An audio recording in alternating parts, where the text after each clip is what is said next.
ഇത്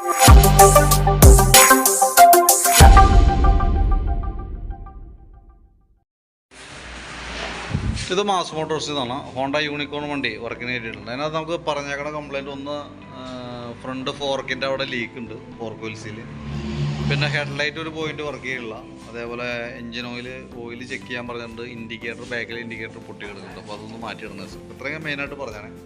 അപ്പോൾ നമ്മൾ വണ്ടി വർക്കിന് കയറ്റിയിട്ടുണ്ട്. ഫ്രണ്ട് ഫോർക്കിൻ്റെ ഭാഗം നമ്മൾ അയച്ച് ഓയിൽസിൽ മാറ്റാൻ വേണ്ടിയിട്ട് അയച്ചതാണ്. നിലവിൽ സംഭവിച്ച ദിവസം ഉണ്ടല്ലോ, ഫോർക്ക് ഓയിൽസിൽ മാത്രമല്ല എൻ്റെ കംപ്ലയിൻറ്റ്.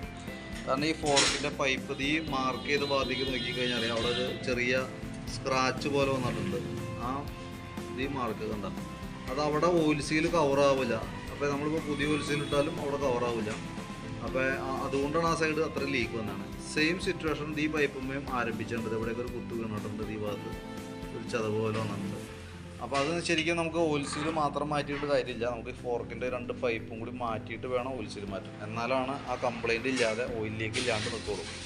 ഇതിപ്പോൾ അതല്ലാതെ കൊണ്ട് നമ്മൾ ഓയിൽ സീൽ മാത്രം മാറ്റിയാലും 2 ദിവസം കഴിയുമ്പോഴത്തേക്കും വീണ്ടും ആ സൈഡ് ചെറുതായിട്ട് നനവ് കൊടുക്കും, പെട്ടെന്ന് ഓയിൽ ലീക്കിലേക്ക് വരും.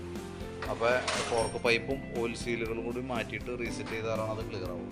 പിന്നെ ഹെഡ്ലൈറ്റിൻ്റെ ഒരു പോയിൻ്റ് വർക്കിംഗ് അല്ല, അപ്പോൾ അത് നമുക്ക് മാറ്റിയിടണം. ഹെഡ്ലൈറ്റ് ബൾബ്, പിന്നെ അതേപോലെ തന്നെ ഇൻഡിക്കേറ്റർ സൈഡ് ഒടിഞ്ഞു വേണ്ട. അപ്പോൾ അതൊന്ന് ചേഞ്ച് ചെയ്യണമെന്ന് പറഞ്ഞിട്ടുണ്ട്. അപ്പോൾ നമ്മൾ വണ്ടി ലിഫ്റ്റ് ചെയ്തിട്ട് നമ്മൾ ചെക്ക് ചെയ്യുന്ന സമയത്ത് എൻജിൻ്റെ ഈ ഭാഗത്ത് ചെറിയൊരു ഓയിൽ ലീക്ക് കൂടി കാണുന്നുണ്ട്, ശ്രദ്ധയിൽ പെടുന്നുണ്ട് ഈ ഭാഗത്ത് കണ്ട്. അപ്പോൾ അത് ഈ ന്യൂട്രൽ സ്വിച്ചിൻ്റെ ഈ ഭാഗത്തു നിന്നാണ് അതിൻ്റെ പ്രശ്നം വരാം. അപ്പോൾ അത് കൈയോടെ തന്നെ നമുക്കത് ചെയ്തിട്ടാണെങ്കിൽ അതായിരിക്കും നല്ലത്. കാരണം എന്ന് വെച്ച് കഴിഞ്ഞാൽ ആ ഓയിലുകൾ ഒഴുകി ഈ ഭാഗത്തേക്ക് വന്നിട്ടുണ്ട്. കൈയോടെ അഴിച്ച് അതിൻ്റെ ഉള്ളിലൊരു ഓറിങ്ങാണ് വരാം. ആ ഓറിങ് ഒന്ന് മാറ്റി ഇട്ടേക്കാം കേട്ടോ. വലിയ എമൗണ്ട് ഒന്നുള്ള കേസല്ല, 8-10 രൂപ എങ്ങാണ്ട് ഉള്ളൂ. അപ്പോൾ അതും കൂടി കൂട്ടത്തിൽ കൂടെ ഒന്ന് ചേഞ്ച് ചെയ്തിട്ടേക്കാം. അപ്പോൾ ഓയിലിൻ്റെ കണ്ടീഷൻ കൂടി നോക്കിയിട്ടേ. അപ്പോൾ ഓയിൽ നമുക്കൊരു അല്പം ടോപ്പ് അപ്പ് ചെയ്യേണ്ടതായിട്ടുണ്ട്. ഒരു 100 മില്ലിയൊക്കെ ഓയിൽ ലെവൽ ഒഴിക്കേണ്ടതായിട്ട് വരും. അപ്പോൾ അതും കൂടി ആ രീതിയിൽ ചെയ്തിട്ടേക്കാം കേട്ടോ. അപ്പോൾ ഞാൻ അതിൻ്റെ ഏകദേശം ഒരു എസ്റ്റിമേറ്റ് നോക്കിയിട്ട് അതിൻ്റെ ഡീറ്റെയിൽസ് വാട്സപ്പിലിടാം.